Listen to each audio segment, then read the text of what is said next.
Anxiety has been a companion of humanity for thousands of years, long before modern psychology gave it labels and treatments, and long before the fast pace of the digital world intensified the restless activity of the human mind.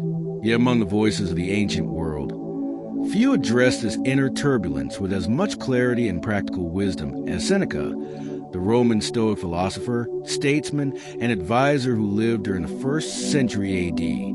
Seneca's writings were not abstract theories meant only for intellectual debate. They were deeply personal reflections intended to guide people through the everyday struggles of fear, uncertainty, stress, and emotional instability. His letters and essays repeatedly return to one core insight. Anxiety arises not from events themselves, but from the way our minds interpret and anticipate those events.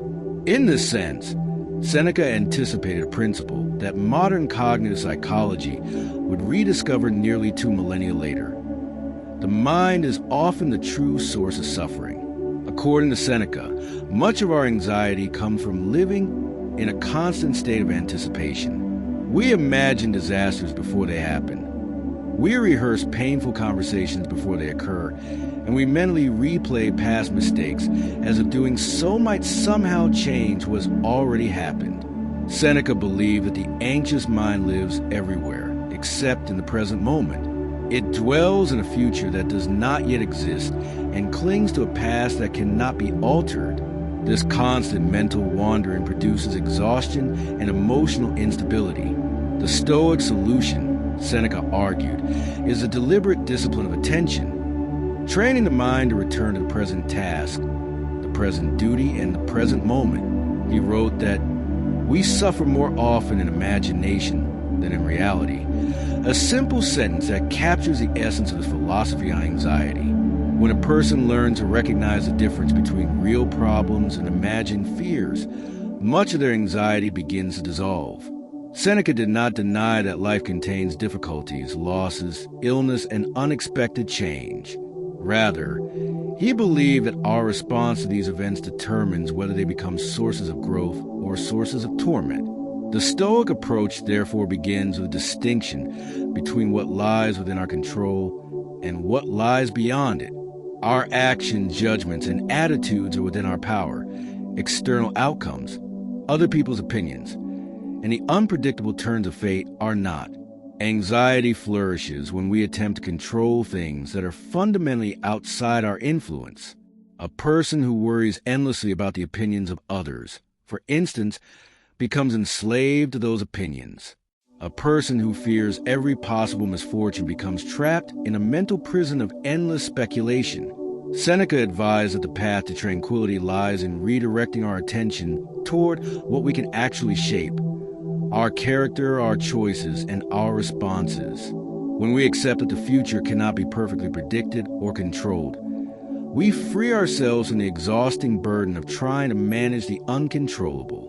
Another key element of Seneca's advice is the practice of voluntary reflection on potential hardships, sometimes called negative visualization.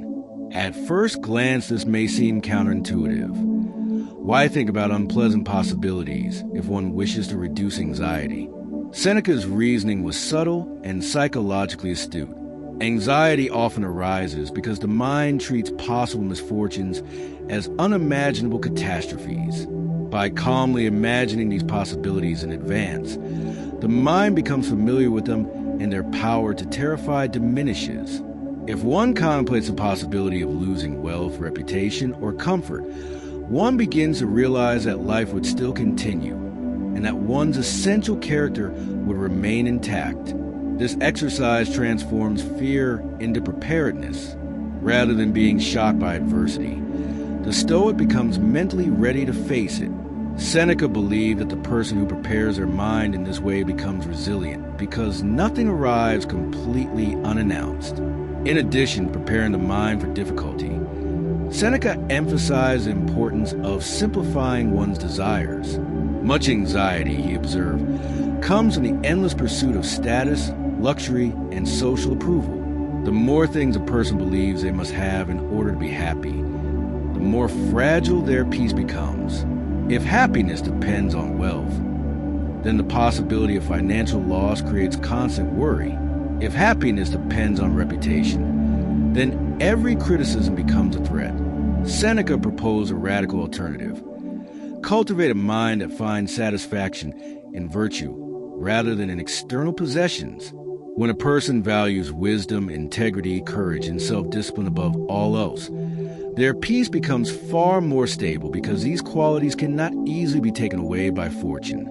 This Stoic ideal does not demand poverty or isolation from society. Rather, it encourages independence from the emotional volatility that accompanies attachment to external rewards.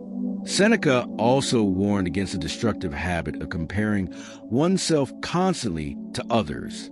Envy and anxiety often grow from this comparison, especially when individuals measure their lives against the success, wealth, or popularity of those around them. The Stoic philosopher reminded his readers that every life follows a different path shaped by circumstances, opportunities, and chance. Measuring one's worth by another person's achievements is therefore irrational and deeply unfair to oneself. Instead, Seneca encouraged people to measure progress by their own moral development. Are you becoming more patient, more disciplined, more compassionate, more rational? If so, you are succeeding in the only competition that truly matters. This shift in perspective can dramatically reduce anxiety because it replaces external competition with internal growth. Another theme that runs through Seneca's writings is the importance of limiting exposure to unnecessary distractions and noise. Although he lived in ancient Rome, our boundary RA,